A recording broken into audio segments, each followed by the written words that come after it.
Ravi de vous accueillir ici avec France Mouret, qui se présentera plus en détail ensuite, qui est professeur à l'Université de Bourgogne, et le professeur Aubry, qui est présent ici ce soir depuis le public, et qui sent toi libre d'intervenir à nouveau dès que tu le veux. Alors, juste pour vous poser quelques mots d'introduction, et puis laisser à ceux qui sont encore en route le temps d'arriver. Je crois que c'est ça, Isabelle, il y a encore quelques personnes qui... Bon. L'espace de réflexion éthique Bourgogne-Franche-Comté a décidé cette année de travailler sur les enjeux éthiques de l'intelligence artificielle dans le champ de la santé pour deux raisons principales. La première, c'est qu'il y a un contexte, j'allais dire opérationnel, qui s'y prête plutôt bien. On entend beaucoup parler d'intelligence artificielle. Des outils, des systèmes artificiellement intelligents dans le champ de la santé sont en train d'être déployés en ce moment même, et énormément de projets qui sont aussi en cours de développement. Alors peut-être juste préciser ce qu'on entend très rapidement par intelligence artificielle. On avait un peu défriché le sujet avec des informaticiens sur les premières conférences débat de l'année, mais on s'en tient à cette idée qu'il y a aujourd'hui, en particulier dans le champ de la santé, en tout cas nous sommes capables de remplacer l'être humain sur un certain nombre de tâches cognitives en général, en tout cas quand il s'agit d'analyser des imageries, quand il s'agit de prendre des décisions, faire certaines opérations intellectuelles. On peut aujourd'hui remplacer l'intelligence humaine par des programmes informatiques. Alors c'est pas nouveau en soi, ça fait quand même relativement longtemps qu'on met en place des programmes informatiques pour ça. La spécificité dans le contexte actuel, en tout cas une des méthodes particulières, et en particulier dans le champ de la santé, qu'on met beaucoup en avant, c'est le fait que ces programmes informatiques ils sont apprenants. C'est-à-dire qu'il y a une méthode de machine learning, on l'entend beaucoup, c'est-à-dire que ces programmes sont capables, disons d'une certaine façon, par eux-mêmes, de produire leur propre manière de résoudre un problème, que ce soit un problème de diagnostic ou de lecture d'une imagerie, de prendre une décision, d'orienter le choix d'un traitement. Et on est capable, ces outils, en tout cas ces programmes basés sur l'intelligence artificielle, qui portent d'une certaine façon une forme d'autonomie dans leur façon de faire les choses, comparé à nous, et c'est ce qui les distingue peut-être en partie de notre intelligence, en partie seulement. Ces programmes, on peut aussi, et c'est tout l'avantage du numérique en santé, les dématérialiser, les mettre dans des applications connectées, les mettre dans des robots conversationnels, par exemple. C'est ce qu'on évoquera en partie ce soir autour de la notion de relation. Et donc, on développe énormément ces outils dans le système de santé parce qu'ils permettent de faire des diagnostics ou des lectures d'images plus rapidement, de manière plus fiable, avec des diagnostics beaucoup plus précoces, par exemple. Si on raisonne en termes de politique publique, on travaille beaucoup en termes de pilotage par les données, eh bien, si on dispose d'une quantité suffisamment massive de données, et c'est là-dessus que se base l'apprentissage machine, eh bien, on peut imaginer que les algorithmes d'intelligence artificielle peuvent aussi contribuer à orienter des choix de politique publique dans l'organisation du système de santé. Donc c'est quelque chose, c'est une nouvelle technologie, comme on en voit beaucoup en santé, mais c'est celle de notre époque, pour ainsi dire, qui se développe. Et à côté de ce contexte très opérationnel, on voit émerger aussi un certain nombre de réflexions autour du développement responsable, pour reprendre les termes par exemple d'une charte connue, d'une charte qui est la charte de Montréal, la déclaration de Montréal, qui est parue en fin d'année dernière, un certain nombre de réflexions, le Comité consultatif national d'éthique par exemple, qui a consacré un rapport numérique et santé, l'intelligence artificielle, mais je parle sous le contrôle registrera bien au programme de la révision de la loi de bioéthique, puisque la notion de garantie humaine va faire son entrée dans la loi, après avoir été beaucoup portée par le CCNE, par David Grouzon notamment.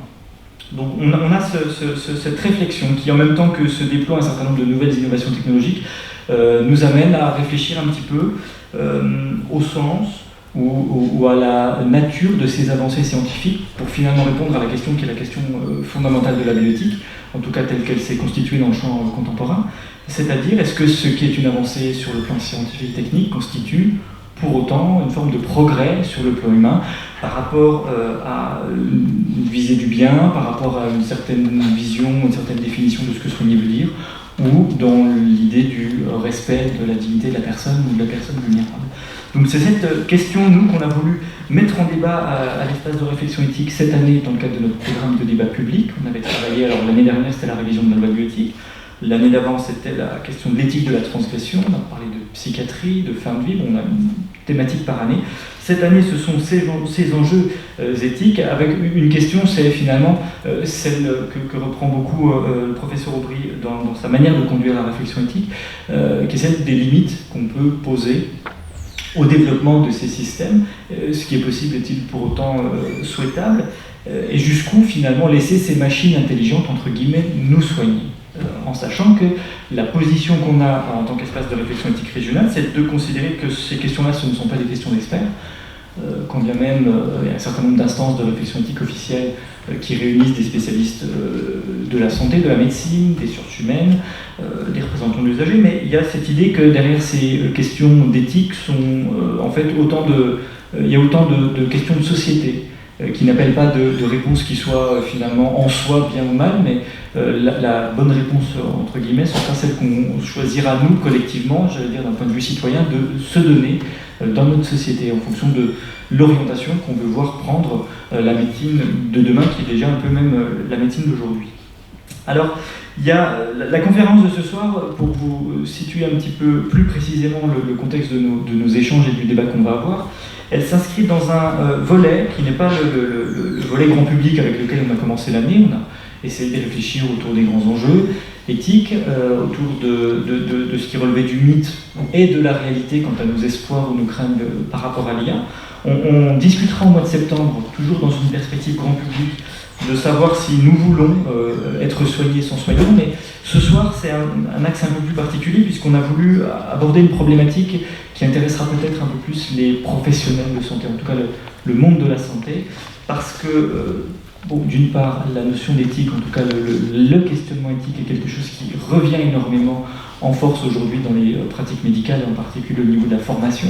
On considère que dans un champ qui est marqué aujourd'hui beaucoup par la complexité, par l'incertitude et par des situations de plus en plus singulières, il y a un besoin, il y a une fonction de ce questionnement sur les valeurs, sur le sens de ce que soigner veut dire, tout simplement pour revenir à la base même de la pratique, des pratiques en santé.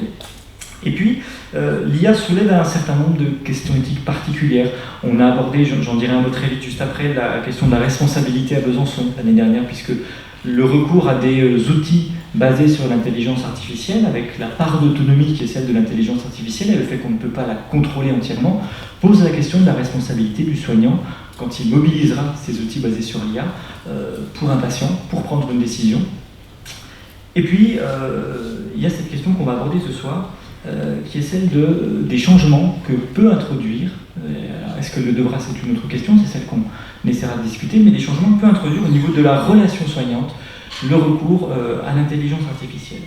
Et puis plus globalement, il y a finalement, mais c'est des éléments de réflexion qu'on partage beaucoup avec nos collègues de l'espace de réflexion éthique Île-de-France, cette idée que voilà, la médecine est en perpétuelle évolution, elle connaît un certain nombre de grandes mutations aujourd'hui, et que la réflexion éthique peut constituer une forme de médiation, peut nous permettre de mieux accompagner ces changements professionnels, ces mutations professionnelles dans le champ de la santé.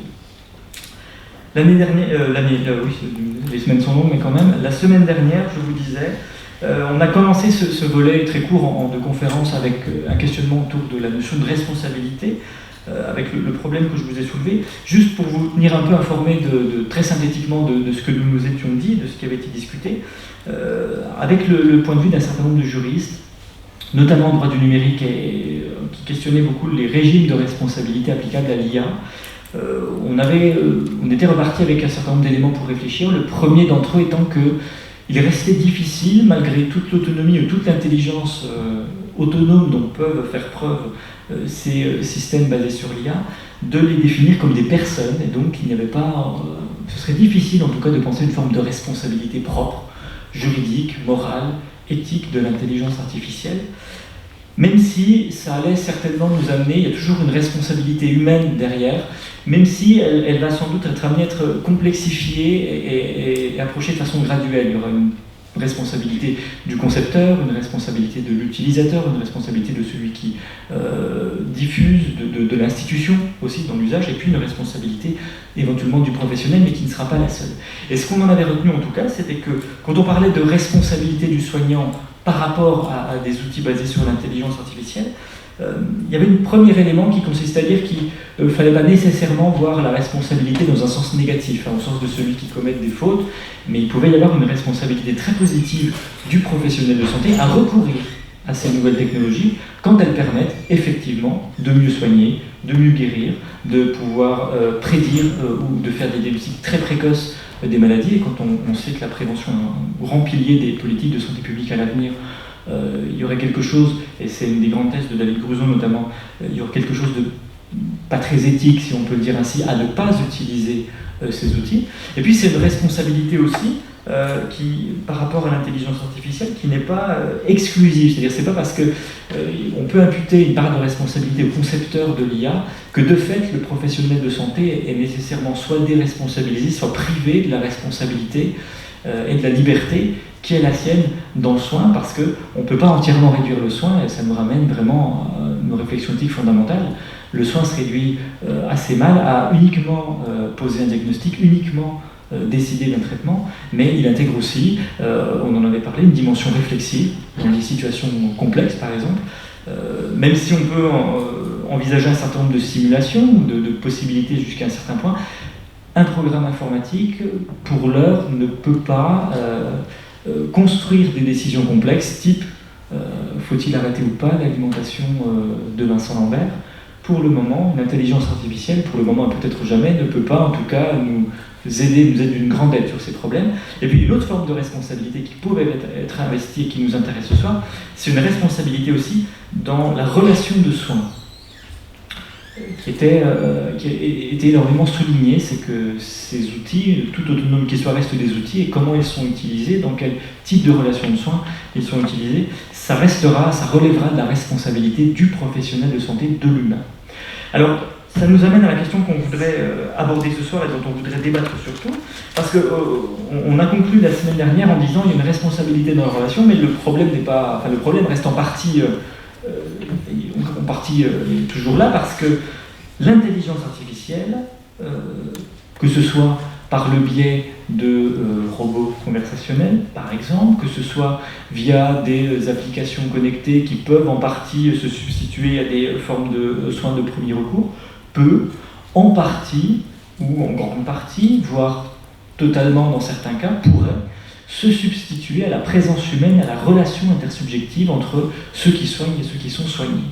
Toute la question étant de savoir, on pourra rentrer dans les nuances ensuite, si le fait de pouvoir le faire a encore un sens sur le plan éthique, et c'est-à-dire en miroir, quelle valeur on choisit d'accorder ou pas, on choisit de préserver ou pas à la notion de relation humaine dans le soin, et quelle fonction finalement ça nous amène vraiment à revenir à cette question fondamentale. C'est ça qui est intéressant au fond avec cette réflexion sur l'intelligence artificielle, c'est qu'on est sur des sujets qui sont à la fois très techniques, donc on est sur des innovations de pointe, mais qu'en même temps ça nous permet de re-questionner presque à nouveau frais, avec un regard un peu différent, des concepts aussi fondamentaux que celui de ce que soigner veut dire, que celui de la relation, que celui de la responsabilité. Et donc ça nous amène aussi à nous questionner sur ce qu'on veut, quelle fonction on attribue encore à la relation de soins. Alors, on va pouvoir, on n'est pas nombreux, c'est ça qui est pratique, donc je vous invite surtout à vous... On a un micro qui peut circuler, mais on a une bonne acoustique, j'imagine, donc n'hésitez pas à intervenir quand vous le voulez. Je pense que France... ni toi, ni moi, ni on se sentira offusqué si on veut nous interrompre. N'hésitez pas donc à pouvoir participer. Mais cette question-là, quelle valeur, quelle fonction pour la raison, qu'est-ce qu'il y a d'irréductible dans la relation de soins qu'une intelligence artificielle ne pourra pas ou ne pourrait pas remplacer ou ne devrait pas remplacer?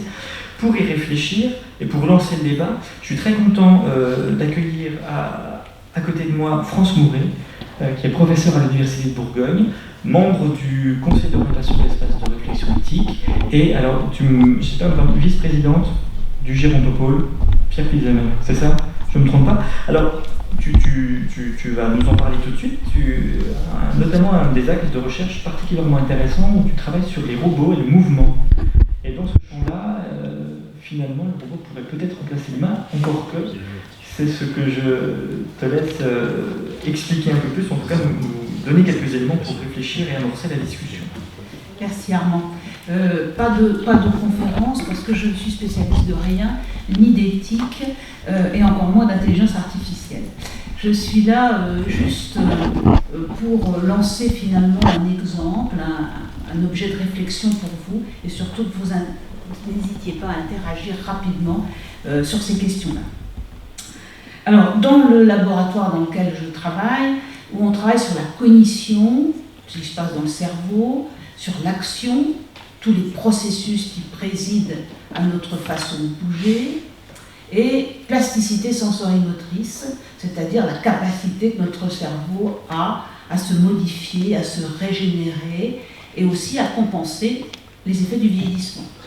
Parce que s'il y a un domaine où j'ai un peu d'expertise, c'est celui-là, celui du vieillissement, c'est-à-dire des effets finalement du temps qui passe sur ces systèmes que je viens d'effleurer, de la perception, de l'action et de la capacité à moduler le mouvement selon les environnements.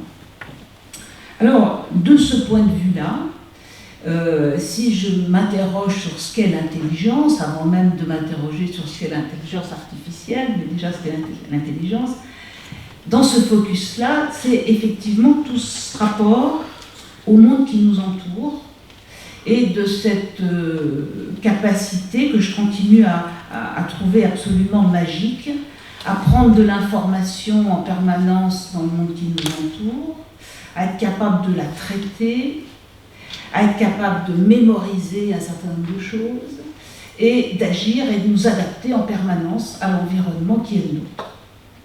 Et ça, c'est une intelligence tout à fait remarquable, propre à l'homme, que l'intelligence artificielle pourrait interroge.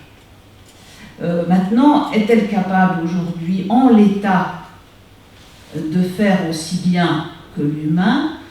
Ma réponse pour l'instant est non. Je ne dis pas qu'un jour peut-être, mais en tout cas en l'état, certainement pas. Et ce qui caractérise en particulier ces capacités à répondre, à s'adapter au monde qui nous entoure, c'est celle de prédire, c'est celle d'anticiper. Si j'entends la porte qui claque de cet amphithéâtre, même sans regarder, je peux savoir très exactement à quel moment la personne va se trouver en bas de l'amphi, pour peu que j'ai pris un tout petit peu d'informations. Et nous ne sommes jamais dans le rapport au monde qui nous entoure, dans un rapport comme ça direct de feedback, mais comme on dit, de quelque chose qui est proactif, c'est-à-dire qu'on sait à l'avance. Pourquoi on sait à l'avance? Parce qu'on a mémorisé énormément de situations et on a appris comme ça à pouvoir prédire réellement, avec beaucoup de finesse, tout ce qui nous entoure. Ce qui nous permet d'avoir des mouvements qui sont d'une très grande intelligence. Et que, en imaginant que vous n'ayez jamais vu cette bouteille avant ce jour, vous allez être capable, en l'instant, de la saisir avec très exactement la force qu'il faut pour la soulever, sans trop, sans pas assez, sans l'écraser, parce que vous saviez avant, votre cerveau savait avant, très exactement, quels étaient ces objets et comment il fallait faire pour le soulever.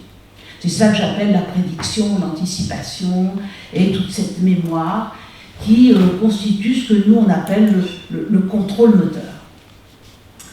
Alors, à partir de là, on est capable d'apprendre toujours plus, d'apprendre à apprendre, et plus on va mémoriser des choses, et plus on va devenir adaptable par rapport à ce milieu. Et la question que je voulais vous poser ce soir, ou en tout cas l'exemple que je voulais vous donner, emprunté au domaine de l'intelligence artificielle, sachant que le robot ne résume pas à lui seul l'intelligence artificielle. L'intelligence artificielle, c'est un processus beaucoup plus vaste que ça, mais qu'on trouve parfois concrétisé, ramassé, j'allais dire, dans une structure qu'on appelle robot, et qui prend de plus en plus souvent une forme humanoïde. On aura l'occasion d'en reparler parce que plus il est de forme humanoïde, et plus on serait tenté de penser qu'on a un certain type de relation, voire de relation empathique avec ce robot. Et certains d'entre vous connaissent peut-être des exemples de robots qui sont utilisés dans le domaine de la gériatrie en tant qu'agent relationnel, étant censé répondre à des besoins particuliers émotionnels chez le sujet âgé. Mais on y reviendra tout à l'heure. Et donc, les robots ont un certain niveau d'intelligence artificielle, selon ce qu'on leur aura appris à faire. Et si vous tapez sur Google activité physique et personnes âgées et robots ou intelligence artificielle, je vous fous mon billet que la première image que vous allez voir sortir, c'est un groupe de personnes âgées assez dépendantes dans un EHPAD et en face, un petit robot de type Pepper, pour ceux qui connaissent un peu ces petits outils-là. Et on voit donc Pepper qui est au milieu des personnes. Et puis, on le voit, c'est des images en particulier, donc ça ne bouge pas. Et on voit Pepper qui lève les bras comme ça. Et on imagine que Pepper, donc, est le professeur d'éducation physique de ces personnes. Et quand je vois ça, je me dis, ça, ce n'est pas bien. Ce n'est pas ce qu'il faut faire. Même si, encore une fois, dans le domaine de l'intelligence artificielle et en santé, il y a des choses qui, par contre, sont extrêmement intéressantes et peuvent apporter des choses. Alors, pourquoi c'est pas bien? Parce que, depuis votre toute petite enfance, vous avez appris à observer ce qu'on appelle le mouvement humain, le mouvement biologique, qui a des caractéristiques, qui accélèrent d'une certaine manière, qui décélèrent d'une certaine manière. Et dans nos laboratoires, on a des systèmes qui nous permettent d'analyser le mouvement en 3 dimensions et de le réduire, d'arriver à une épure, c'est-à-dire qu'on ne voit pas forcément la personne bouger, mais on réduit ça des fois à des points dans l'espace. Vous avez dû voir ça, ou des petits sticks, ou des points. Et jusqu'à un nombre de points extrêmement petits, tout le monde est capable de dire c'est tel mouvement. Et surtout, c'est un mouvement humain. Donc vous voyez 2 points qui se baladent dans l'espace, et vous êtes capable de dire « Ah, c'est quelqu'un qui saute en l'air » ou « Ah, c'est quelqu'un qui se lève ». Qu'est-ce qu'a fait votre cerveau? Il a reconstruit avec un tout petit peu d'information ce qu'il sait faire depuis la plus petite enfance, c'est-à-dire reconnaître le mouvement biologique.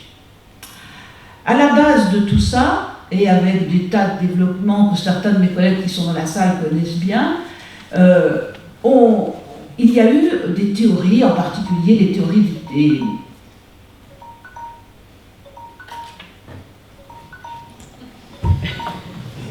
Ça, c'est pas de l'intelligence artificielle. Pourtant, c'était coupé, c'est mystérieux.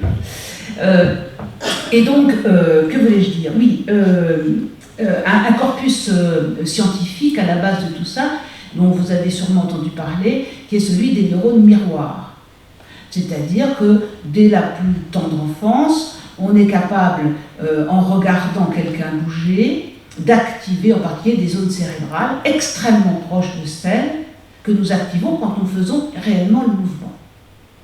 Tout ça pour vous dire que notre cerveau a des facultés extrêmement élaborées dans ce domaine et que, actuellement, le pauvre petit robot, lui, il fait un mouvement d'une très très mauvaise qualité. Il ne sait pas faire encore aujourd'hui du mouvement biologique, même si on peut voir quelques vidéos qui nous arrivent de l'armée américaine et on voit des compromis entre exosquelettes et robots qui grimpent des montagnes comme ça et qui ressemblent vaguement à l'humain. Mais je peux vous dire que sur un plan physiologique, quand un robot lève le bras, vous savez à l'instant que ce n'est pas un mouvement humain. Et que le robot continue à faire des choses un peu comme ça. Parce que le robot, il prend de l'information comme ça, où il obéit à des programmes qui ne sont pas aussi affinés que ceux que nous possédons. Alors, j'en reviens à mes personnes âgées dans l'EHPAD. Je trouve ça un petit peu triste, si vous voulez, que alors que ces personnes sont déjà en difficulté motrice, qu'elles ont déjà du mal à faire leur mouvement, qu'on leur montre un modèle, alors que l'observation de l'action est une très bonne solution pour faciliter le mouvement, mais qu'on leur montre du mouvement humain, ou qu'on leur montre du mouvement physiologique. Mais du mouvement robotique, ça m'interroge. Voilà. Et c'était l'exemple que je voulais prendre pour vous dire que il me semble que nous avons tous de notre point de vue, selon ce que nous faisons en tant qu'acteurs de la santé ou simplement en tant que citoyens, à apporter, comme disait Armand tout à l'heure, notre réflexion pour que ce qui est de l'outil, alors certes de l'outil peut-être avancé, mais de l'outil quand même, reste à sa place d'outil, obéisse à ce que nous voulons qu'il soit, et surtout répond à des vrais besoins. Et non pas précède des besoins sans prendre en compte la réalité de ces besoins, et en l'occurrence dans l'exemple que je donne, la physiologie par exemple des choses. Voilà, c'était à peu près tout ce que je voulais dire sur cette question, mais je pense qu'il faut absolument que vous interveniez sur cette question. Régis, tu veux compléter quelque chose là-dessus? Tu as un micro? Peut-être...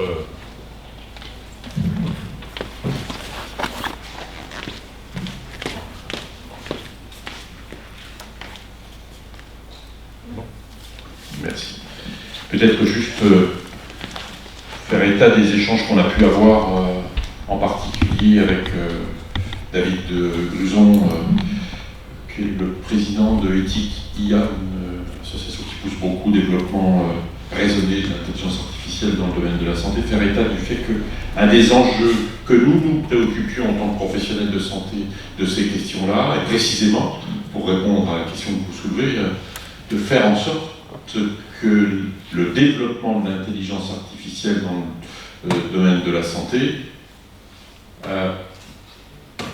facilite, améliore, renforce les possibilités de la dimension relationnelle du soin, qui est quelque chose, à mon avis, qui n'est pas interchangeable avec une intelligence artificielle, d'ailleurs comme tu viens de le montrer. C'est le développement de l'intelligence artificielle pourrait, si nous accompagnons, voire si nous veillons au plan national dans les politiques de développement de ces dispositifs, pourrait permettre aux professionnels de santé de consacrer plus de temps à des tâches que nul autre qu'eux ne peuvent faire, et déléguer en quelque sorte, sous le régime de la vigilance, pas de la défiance, certaines tâches à l'intelligence artificielle. On voit bien que l'aide au diagnostic, le soutien à la prescription qui peuvent être apportés par le développement de l'intelligence artificielle, là, aujourd'hui, demain, peuvent nous aider à libérer du temps. Enfin, tout ce qui pourrait faciliter le renforcement de la dimension relationnelle humaine dans le soin est de nature, à mon avis, à devoir être privilégié. J'ajoute que une des caractéristiques de l'époque que nous vivons est que, paradoxalement, notre système de santé, à mesure qu'il se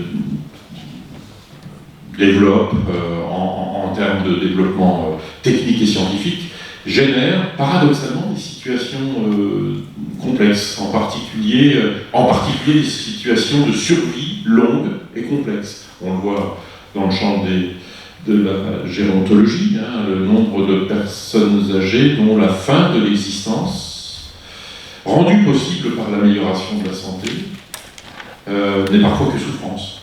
C'est un exemple, et cette souffrance, que je sache, peut trouver non pas une réponse, mais une aide dans l'accompagnement, dans la relation humaine. Et je pense que nous n'avons aujourd'hui que peu les moyens d'accompagner ce que nous contribuons à générer, de la souffrance, de la vie complexe.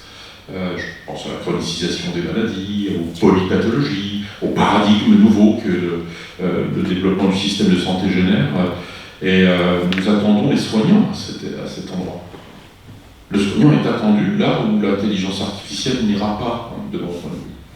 Donc je pense que c'est quelque chose qui est important de développer, et je pense que les robots auxquels tu faisais référence sont un sous-ensemble, comme tu le disais, de ce qu'on peut qualifier d'intelligence artificielle, peuvent être... Il ne faut pas avoir peur de cela, il faut en avoir peur si nous ne l'accompagnons pas. En tout cas, ou si nous considérons que c'est une fin en soi. Si on pense que l'intelligence artificielle va se substituer aux professionnels de santé, à mon avis, effectivement, là, il y a un véritable danger. Même si on voit bien que dans certains secteurs de la médecine en particulier, je pense on a parlé la semaine dernière, je crois, le domaine de la radiologie est en train d'être bouleversé par le développement de l'intelligence artificielle. La résolution de l'image, l'analyse de l'image par l'intelligence artificielle est supérieure à la capacité de l'humain et du cerveau humain à analyser. Eh bien, ça permet aux radiologues de se réorienter vers ce qu'on appelle la radiologie interventionnelle. Il y a beaucoup de choses à envisager. Donc, c'est vrai que ça va modifier beaucoup ce que soigner veut dire, ce que disait Armand, mais ça peut le modifier dans le sens d'un retour à une conception du soin qui est centrée sur la personne et pas uniquement sur le traitement. Voilà. Je ne sais pas ce que vous en pensez, hein. C'est peut-être une vision un peu idéaliste. C'est idéaliste. Soyons-le.